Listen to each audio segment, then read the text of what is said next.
圆明园山起西北，水流东南，与中国的地势完全契合。园林的西北面是一座巨大的假山，这是帝国西部昆仑山的象征。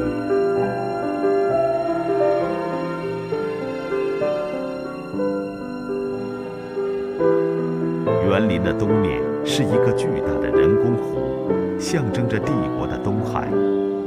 湖中的3座宫殿是传说中东海上3个住着神仙的岛屿。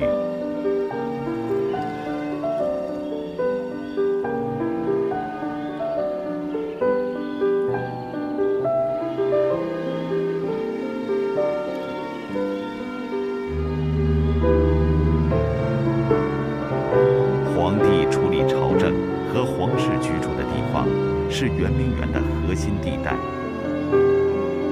工作区和居住区用一个人工湖隔开，湖的形状被设计成大清疆域的轮廓。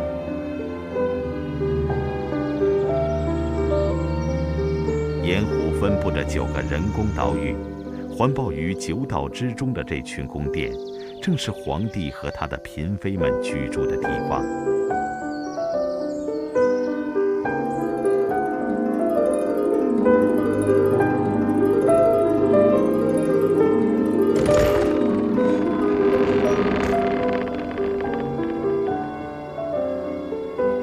9州是中国的象征，而皇室就是整个帝国的中心。每一个晚上，主宰着一个帝国的雍正，就是在这儿进入梦乡。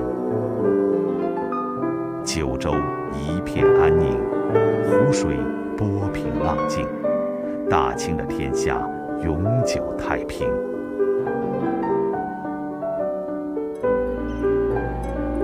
这就是9州清晏的寓意。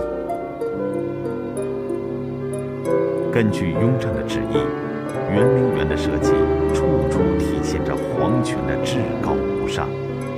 这个渴望权力的帝王，将自己的理想深深地烙在了圆明园上。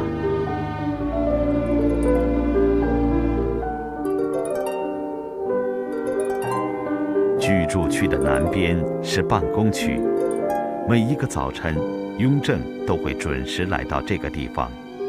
在这儿，他向大清帝国发号施令。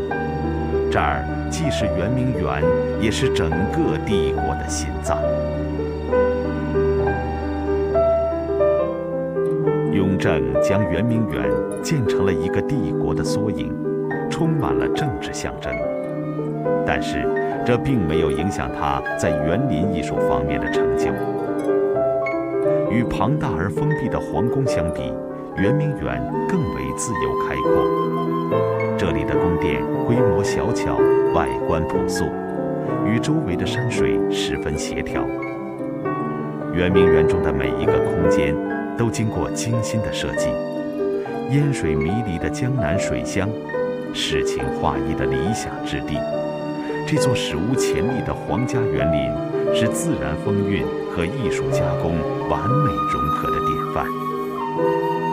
史书记载，1年360天，圆明园天天花开似锦，园中仅管理花草的太监和工匠就达到300多人。